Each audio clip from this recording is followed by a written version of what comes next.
الله خپه کول نه دي.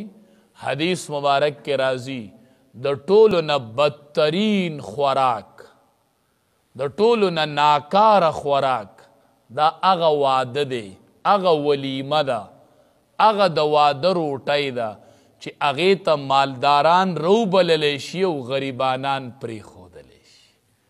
نو دې ځای کې د سړي پته د ایمان بیا ولګي چې کله داسې موقع راشي چې دی سی چل کوي، دی چاته وینا کوي، دی اوس د الله او د الله د رسول وینا اخلي او که نه قام قبیله او خلک او دنیا علي. دا پته هغې وخت کې بیا ولګي. دا بدترین خوراک دی چې مالداران پکې روبللی شي او غریبانان پکې پرېښودلی شي.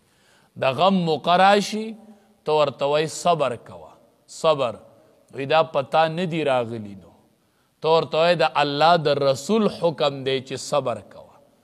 نو دغه ټیم کې چې دی صبر وکړي نو دا کامل مؤمن دی.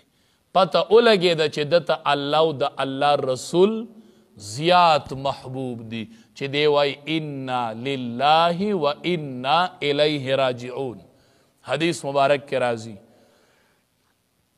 مؤمن ته د دې پته دغې موقع باندې ولګي نو چې کلم داسې موقع راشي د غم او د خوشحالۍ وای دا د الله او د الله رسول به علم خادي رالله، الله او د الله رسول به علمنو نه منم په دې خبره الله او د الله رسول خفه کېږي، زه دې ته نه یم تیار. ته بیا ووینه، ته بیا د واده خوشحالي وینه، ته سبا د دې نکاح برکات ووینه، ته بیا سبا د دې نکاح اولاد ووینه، ته د دې بیا خیرونه ووینه. ښکلی دورو عجیبه کار به نبی کریم صلی الله علیه وسلم یو صحابي ولیدو د واده اثرات پې ښکارېدو، پړق پړوق پې پراته. نبی کریم صلی الله علیه وسلم ورته وایي ګنې واده دې کړی دی؟ وی واده دې کړی دی؟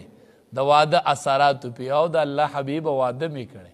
وی ښه، وی اولم ولو بشاتن، وی ولیمه وکه که نه، د واده روټۍ وکه چې ټول خلق خبر شي. اولم ولو بشاتن، خیر دی یوه بیزه حلاله که خو ولیمه وکه. نو تا ته داسې نه وایي چې ټوله دنیا خبر که، څومره چې دی وسته گاونه پوری رشتہ داره پوری محدود خلق خبر کا، خو هغې کې مالدار او غریب مکوه او خلق خبر کا او د ولیمې ډوډۍ ورله ورکه په طریقه د رسول الله صلی الله علیه وسلم.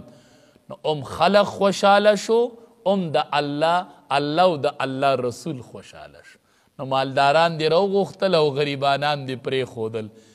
15 او 10 لکه روپۍ لاړلې ولګېدلې. او حدیث مبارک کې راځي دا په ټولو خوراکونو کې ناکاره خوراکو. نو پیسې هم لاړلې او الله او د الله رسول هم خفه شو.